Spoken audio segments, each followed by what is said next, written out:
Saludos Puerto Rico, bienvenidos al Pique de Falú a través de Tiva Televisión. Muchas gracias por la oportunidad que usted nos brinda de poder llegar hasta su hogar. Yo soy Luis Enrique Falú. En pantalla usted ve las redes sociales por donde se pueden comunicar con nosotros a través del Twitter, @Luis Enrique Falú, utilizando el hashtag Pique Falú, y a través de Facebook, el Pique de Falú. Dale like o me gusta dependiendo de la configuración de tu página. Hoy el programa va a ser un tanto distinto porque desde el comienzo del mismo voy a tener a 3 amigos con los que voy a estar conversando. Tengo al pastor Aquiles Fuenmayor. Pastor, bienvenido al programa. Saludos Luis Enrique, saludos a nuestra audiencia, que Dios les bendiga mucho. Tengo al amigo Hernán Pantoja con nosotros, director de programación de Redentor 104.1 FM. Bendiciones a todos, estamos aquí a la orden y vamos a ver cómo nos va. Y el amigo Remy Martin, como siempre, del segmento de las mascotas con nosotros. Remy. Saludos Falú, saludos al pastor, al compañero y a todos los televidentes del Pique Falú y Tiva TV. Oiga, Tiva Televisión presentó un programa especial, un foro, desde el podio, donde estuvieron los candidatos a la gobernación por el PNP, el licenciado Pedro Pierluisi, y estuvo el doctor Ricardo Rosselló. Un foro sumamente interesante que se convirtió en trending topic a través de las redes sociales, porque los candidatos tuvieron la oportunidad de expresarse sobre diversos temas sin necesidad de tener la presión de un reloj o la presión de un corto tiempo, ¿verdad?, para poder reaccionar, sino que lo hicieron de una manera más fluida. Y uno de los puntos que tocaron en el segmento de los valores fue el tema de la reflexión. Usted sabe que en Puerto Rico se ha hablado mucho, si antes de comenzar un periodo de una clase, debe haber una reflexión, 5 minutos de reflexión. De hecho, bajo la gobernación del doctor Pedro Rosselló González se intentó tener aquello que se llamaban los 5 minutos de oración, pero entonces hubo una controversia porque entonces decían que si era una oración, que si eso era religioso, que qué tipo de oración iba a ser, de qué denominación. Entonces le cambió el nombre a reflexión. Eso en algunos lugares se hace, en otros lugares no se hace. ¿Usted entiende, pastor Aquiles Fuenmayor, que antes de comenzar el periodo escolar debe existir eso que se llama los 5 minutos de reflexión, o eso es algo que se debe hacer en el hogar y no necesariamente en facilidades del Estado? Yo creo que la cuestión con este tipo de elementos es la semántica, porque muchas cosas pueden ser malinterpretadas en un momento determinado, entonces empezar a hablar de reflexionar podría convertirse en otra cosa. Aunque una reflexión no es malo, y tener un listado de temas sobre los que se quiere reflexionar, en los que tuviéramos una agenda ya preparada, sería maravilloso. Ahora, el gran problema está que la reflexión, cuando hay alguien que la dirige, entonces es la influencia de quien la dirige. Allí tenemos una dificultad. Por otra parte, entendemos que debería haber en cada escuela la posibilidad que en el tiempo libre de los alumnos estos pudieran reunirse a reflexionar dentro de los conceptos que estos planteen y practiquen. Yo creo que no debería haber ningún problema en ese aspecto. Pero el hecho de hablar de una reflexión solamente y dejarla al aire, sin definir, podría ser complicado. Ahora, me parece bueno. Pero eso también puede ocurrir con la oración. Sí. Porque con la oración sería qué oración, de qué denominación, quién dirige esa oración, cuál es el propósito de la misma, si es obligatorio, si no es obligatorio. Entonces ahí entraría también lo de la separación de iglesia y Estado. Por eso me refiero que lo más interesante y que se practica en muchos países es que, por ejemplo, si un grupo de padres se reúne y solicitan permiso para que sus hijos en tal día a la semana se reúnen a reflexionar sobre un tema de valores humanos bajo la premisa de lo que ellos creen. Y eso es una libertad que tienen los alumnos. Establecerlo, yo creo que nunca se puede legislar las cosas morales, las cosas de que son valores intrínsecos al ser humano, no se pueden obligar, no se pueden imponer, tienen que ser educados, formados. Bien, entiendo yo que se podría reflexionar, pero es que la reflexión no es mala como meditación.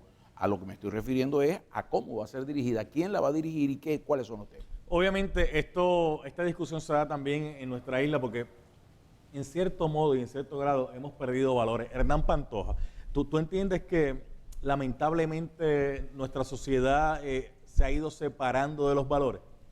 Bueno, culturalmente, ¿verdad? Todos sabemos que a lo mejor en Puerto Rico mucha gente pues profesa el evangelio, el catolicismo, etcétera, etcétera. Cuando yo era un adolescente y estaba en escuela intermedia, que era cuando era el gobernador, el doctor Pedro Rosselló, recuerdo que estaban los minutos de reflexión en la escuela. Era algo donde no todos los maestros lo hacían, creo que eran algunos nada más lo que lo hacían porque no era como que algo obligatorio, simplemente era algo opcional. Por lo menos yo tuve la oportunidad de tomar clases con maestros cristianos que sí lo hacían, y nosotros, pues, el salón... ¿De qué hablaban en esos minutos de reflexión? Bueno, prácticamente, ocasionalmente se daba alguna reflexión corta, se presentaba, sí, se hacía una oración a Dios, se le pedía al Señor, ¿verdad?, que se presentaba al día. Al día, etcétera, etcétera. Y era algo como normal, no era algo, o sea, nadie salió ofendido. Y participaba el que quería, no era obligatorio, era voluntario. Claro, sí. Obviamente la maestra se paraba en clase y obviamente pues antes de comenzar la jornada de clase, pues se hacían la reflexión y la oración. Era algo bien corto, no era algo extenso. Realmente, vuelvo y repito, yo nunca había nadie en la escuela quejándose por eso, ningún niño, ningún alumno, ningún estudiante. Tampoco recuerdo haber visto en aquella temporada padres que llegaran a la escuela molestos o incómodos por eso. Nosotros, yo no me sentía obligado a hacerlo. Si yo no me sentía cómodo, pues yo no, pues, no sé. Entiendo que si yo decía, mira, no quiero participar, pero me imagino que, ¿verdad?, tendría la opción de que no sentirme obligado. A ver, Remy, ¿qué tú piensas debe haber una reflexión antes de comenzar el curso escolar? ¿Debe ser en las escuelas o eso se debe hacer en la casa? Siempre, en el hogar siempre debemos tocar estos temas y echarle la bendición a nuestros niños, pero entiendo también que debe de haber la oportunidad, después que estén todos los sectores con el mismo mensaje, un mensaje positivo, donde los niños puedan aprender. Y lo puedo decir porque cuando estudiaba, el pastor Willy siempre nos llevaba un mensaje. Y hoy día el pastor Willy de Carolina comparte con todos sus estudiantes de intermedia y superior en los reencuentros, en actividades escolares, y es el único maestro que puedo recordar de mi infancia, porque siempre estuvo ahí junto a sus estudiantes como pastor y como amigo. Pero ahora te pregunto yo a ti, ¿eso se debe de legislar? Porque escuchamos ayer, ¿verdad?, en el debate desde el podio, el foro más bien desde el podio, a los candidatos planteando de que ellos, pues ninguno está en contra de que haya una reflexión, pero es que yo tampoco he encontrado a nadie que esté en contra del Día de las Madres. Bueno, al pastor aquí le fue mayor que dice que el Día de las Madres debe ser el día de los dos, de mamá y de papá. Sí. pero más allá de eso yo no he encontrado a nadie que se oponga a la celebración del Día de las Madres y el Día de los Padres. Y no me opongo al Día de las Madres, me opongo a que se haga solo. Fíjate. Espérese, dime, Remy. Hace poco Héctor Delgado, antes Héctor el Fader, estuvo en unas varias escuelas en la isla donde una persona se creyó, porque indica que si va Héctor el Fader o Héctor Delgado, como hoy se conoce, a llevar un mensaje, puede ir cualquier tipo de religión. Claro. Bueno, realmente no se quejó una persona, se creyó y se quejaron un grupo de ateos. Son gente que no creen en Dios, es bien diferente. Ok. Yo recuerdo, yendo a la pregunta específica que hiciste, ¿verdad? Si se han perdido valores. Yo recuerdo que cuando sucedió el atentado en las Torres Gemelas, que pasó aquel caótico momento, para el instante el presidente de los Estados Unidos, hablando metafóricamente, rasgó sus vestiduras clamando por valores y principios. Lo mismo sucedió en la isla cuando la gobernadora de turno hizo la misma declaración, que carecíamos y necesitábamos valores. Los valores no son algo que se dan en el vacío.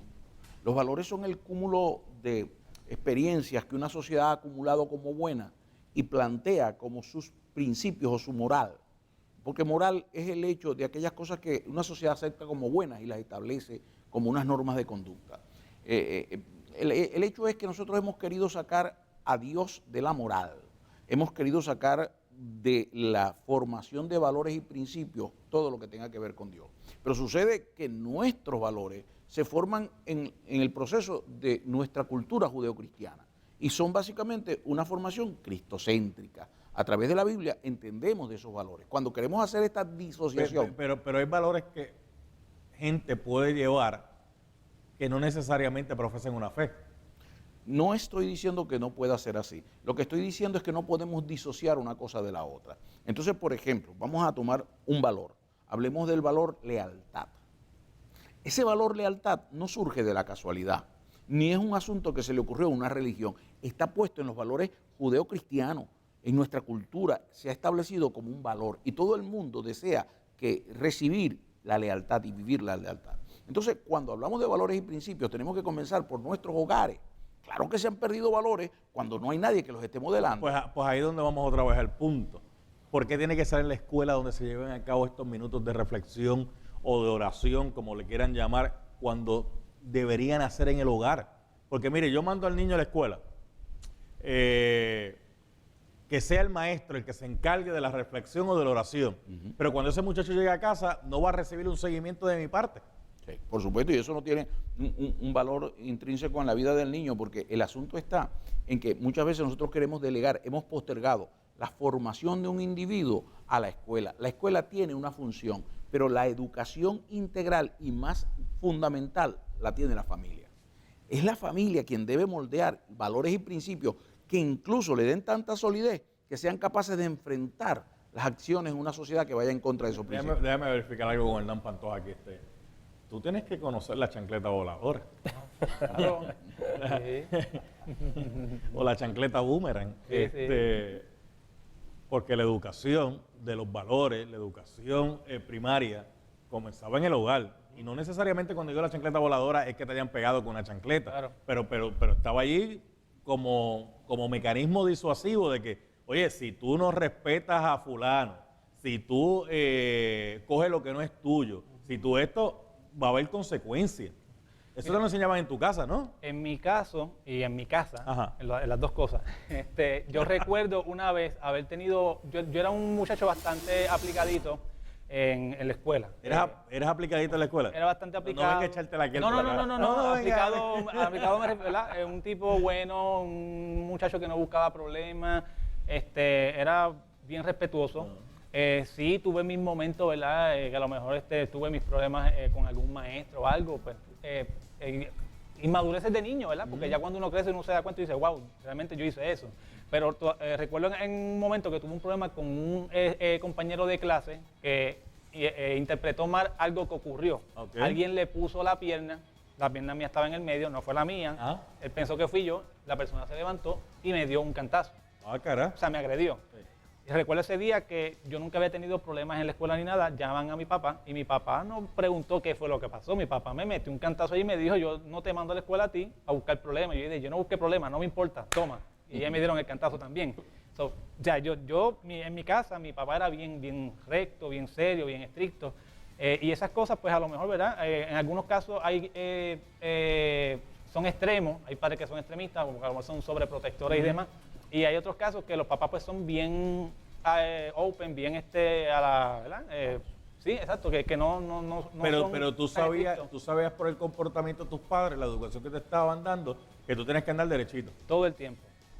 Porque en mi casa... No te ríen, gracias. En mi casa, mi papá, ¿sabes? Era bien estricto con eso y a la hora de darnos el cantazo siempre nos daba el cantazo. Déjame hacer la pausa, pero te llevo por ahí y cuando regresemos lo vamos a hablar. ¿Cuántas veces usted no ha escuchado a un nene decirle una grosería o faltarle el respeto a alguien o decirle algo y los papás lo que hacen es le celebran? ¡Ay, mira qué gracioso! Mire, cuando usted hace eso, lo que está fomentando es la pérdida precisamente de lo que estamos hablando en esta primera parte del programa. Voy a hacer la pausa, regresamos en breve.